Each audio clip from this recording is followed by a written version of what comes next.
पांडु पुत्र भीम के बारे में माना जाता है कि उसमें 10,000 हाथियों का बल था, जिसके चलते एक बार तो उसने अकेले ही नर्मदा नदी का प्रभाव रोक दिया था। लेकिन भीम में यह 10,000 हाथियों का बल आया कैसे, इस कहानी को जानते हैं। कौरवों का जन्म हस्तिनापुर में हुआ था, जबकि पांचों पांडवों का जन्म वन में हुआ था। पांडवों के जन्म के कुछ वर्ष पश्चात पांडु का निधन हो गया था। पांडु के निधन के बाद साधुओं ने विचार किया कि पांडु के पुत्रों अस्थि तथा पत्नी को हस्तिनापुर भेज देना ही उचित है। इस प्रकार समस्त ऋषिगण हस्तिनापुर आए और उन्होंने पांडु पुत्रों के जन्म और पांडु की मृत्यु के संबंध में पूरी बात धृतराष्ट्र आदि को बताई। भीष्म को जब यह बात पता चली तो उन्होंने कुंती सहित पांचों पांडवों को हस्तिनापुर बुला लिया। हस्तिनापुर में आने के बाद पांडवों के वैदिक संस्कार संपन्न हुए। पांडव तथा कौरव साथ ही खेलने लगे। दौड़ने में, निशाना लगाने में तथा कुश्ती आदि सभी खेलों में भीम सभी धृतराष्ट्र पुत्रों को हरा देते थे। भीमसेन कौरवों से होड़ के कारण ही ऐसा करते थे, लेकिन उनके मन में कोई बैरभाव नहीं था। परंतु दुर्योधन के मन में भीमसेन के प्रति दुर्भावना पैदा हो गई। तब उसने उचित अवसर मिलते ही भीम को मारने का विचार किया। दुर्योधन ने एक बार खेलने के लिए गंगा तट पर शिविर लगवाया। उस स्थान का नाम रखा उत्क्रीडन। वहां खाने पीने इत्यादि सभी सुविधाएं भी थीं। दुर्योधन ने पांडवों को भी वहां बुलाया। एक दिन मौका पाकर दुर्योधन ने भीम के भोजन में विष मिला दिया।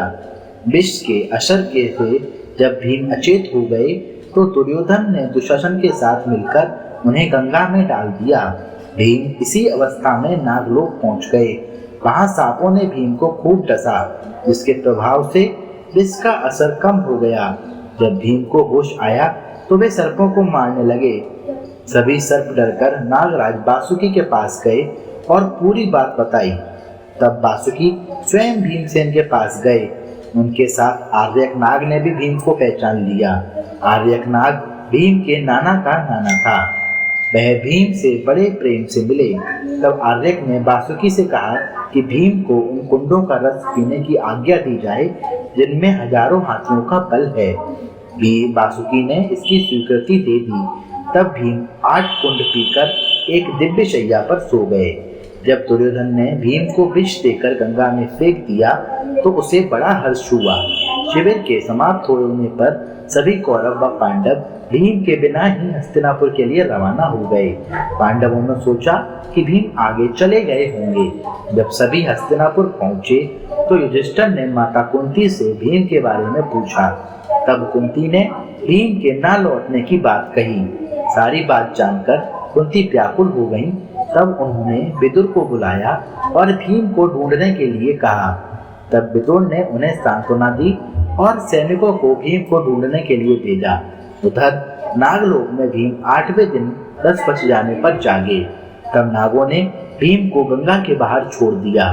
जब भीम सही सलामत हस्तिनापुर पहुंचे तो सभी को बड़ा संतोष हुआ।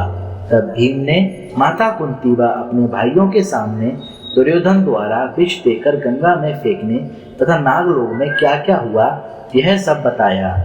युधिष्ठिर ने भीम से यह बात किसी और को नहीं बताने के लिए कहा। धन्यवाद।